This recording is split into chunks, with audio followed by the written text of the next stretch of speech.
Eu acho que, de certa forma, é uma sorte, primeiro, encontrar em Boston, que é literalmente o centro do direito americano, né? Todo o ensino de direito nos Estados Unidos nasce na cidade de Boston. Encontrar um advogado brasileiro que leciona para americanos direito dos Estados Unidos. Portanto, o senhor conhece tanto o nosso sistema jurídico quanto o sistema jurídico americano. Professor, a primeira pergunta que eu tenho para lhe fazer é uma, na verdade, bastante simples. Imagino que Flávia, talvez Magno também tenham perguntas, Luiz aqui do meu lado, mas a partir do momento que existem essas medidas cautelares apresentadas ao ex-presidente Jair Bolsonaro, que evidentemente é réu num processo, ele está sendo julgado por, segundo a acusação da Procuradoria-Geral da República, ter planejado e posto em prática um golpe militar, um golpe de Estado. Essas medidas cautelares, dadas as circunstâncias do caso, na justiça americana, elas seriam exageradas? E aí mais, esse passo das medidas cautelares passar na direção de uma prisão domiciliar em que ele ainda tem acesso o ministro Alexandre, agora cedo, deu permissão para que a família do presidente Bolsonaro pudesse frequentar a casa, estar com ele e tudo mais, quer dizer, contato com a família segue permanecendo. Isso nos Estados Unidos seria assim? A justiça americana é mais rigorosa, é menos rigorosa? Como é que a justiça americana trata réus no sistema penal? Pedro, essa é uma ótima pergunta e a resposta é, em termos comparados, a medida aí no Brasil é benevolente. É benevolente no Brasil? É benevolente, comparado aos Estados Unidos. Deixa eu explicar. Vale a pena fazer uma comparação aqui, que eu acho que é importante. Nos Estados Unidos, toda vez que um promotor de justiça ou promotora de justiça denuncia um réu por cometimento de crime, a pessoa é presa. E aí, há ou não a possibilidade de fiança. Mas a primeira medida é prender. É possível que as pessoas se lembrem, no passado recente, quando o presidente Trump foi denunciado em processos penais no nível estadual, ele compareceu à delegacia e foi preso. Saiu 15 minutos depois, não precisou pagar fiança, porque a personalidade conhecida, não havia risco de fuga. Mas aqui nos Estados Unidos, a regra é prende e solta se for plausível, de acordo com a lei. No Brasil é quase que o inverso. Há prisão em flagrante, só permanece preso se houver razões para prisão em flagrante, mas a pessoa denunciada em processo penal responde em liberdade, a não ser que cometa algum ato contra o bom procedimento, a boa administração da justiça. Então, de um modo geral, os Estados Unidos é mais rigoroso do que o Brasil, na questão de prisão de réus. Em todo ordenamento jurídico, Pedro, há um crime tipificado no Código Penal, que é aquele crime das pessoas que atentam contra a boa administração da justiça. Faz sentido, pelo seguinte: imagine que um dos objetivos do direito penal é coibir violência, corrupção, ameaça, coação e de punir quando isso ocorre. Pois bem, imagine que alguém tenha sido acusado de corrupção, de coação, de violência, de ameaça, e uma promotora, uma procuradora denuncia essa pessoa. Vai ter um magistrado que vai olhar a denúncia, ver se há indícios suficientes para justificar abrir um processo penal, verifica se as formalidades da denúncia estão adequadas. Havendo indício e a denúncia estando formalmente adequada, abre-se o processo penal. Aí no Brasil, o réu vai responder em liberdade, a não ser que use violência, coação, ameaça, corrupção contra o bom andamento do próprio processo. Faz todo sentido.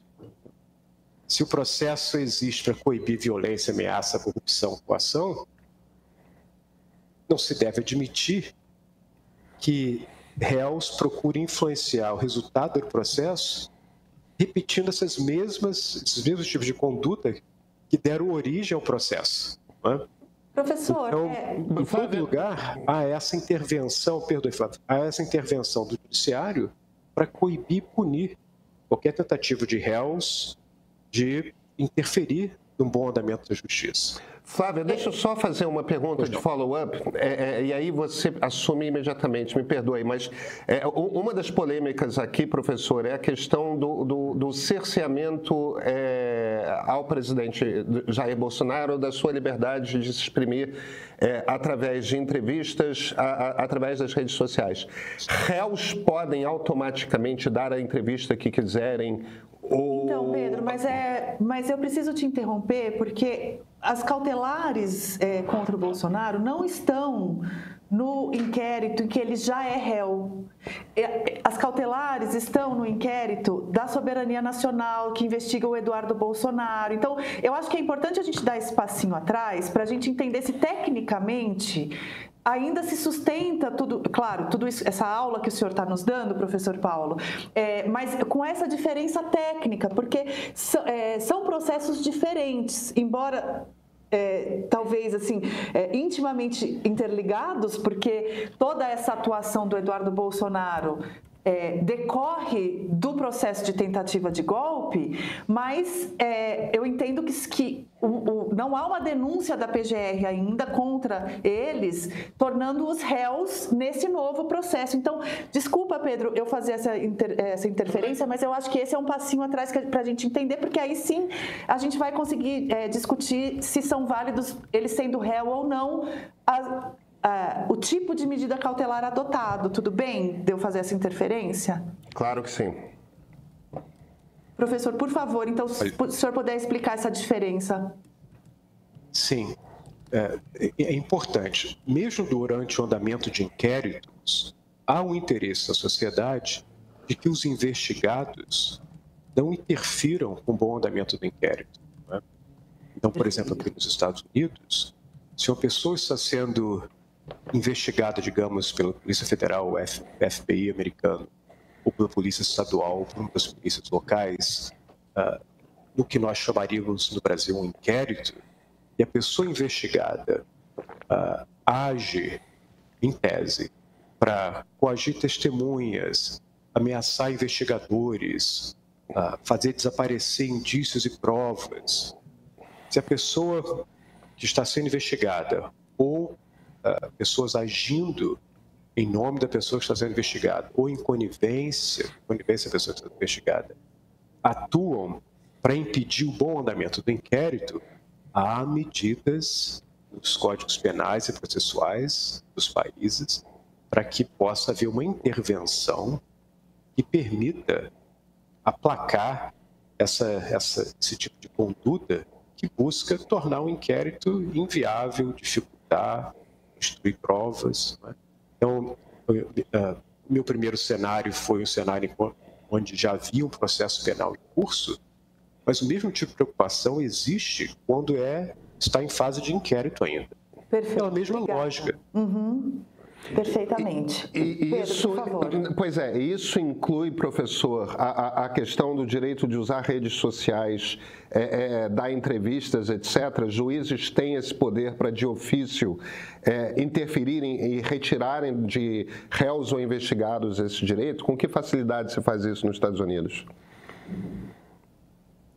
É possível, depende do instrumento que a pessoa, que o investigado ou réu está usando para coagir, ameaçar, influenciar, tentar corromper. Se o instrumento é participação em rede social, faz sentido restringir a presença em rede social da pessoa que está usando a rede social como um instrumento contra a boa administração da justiça.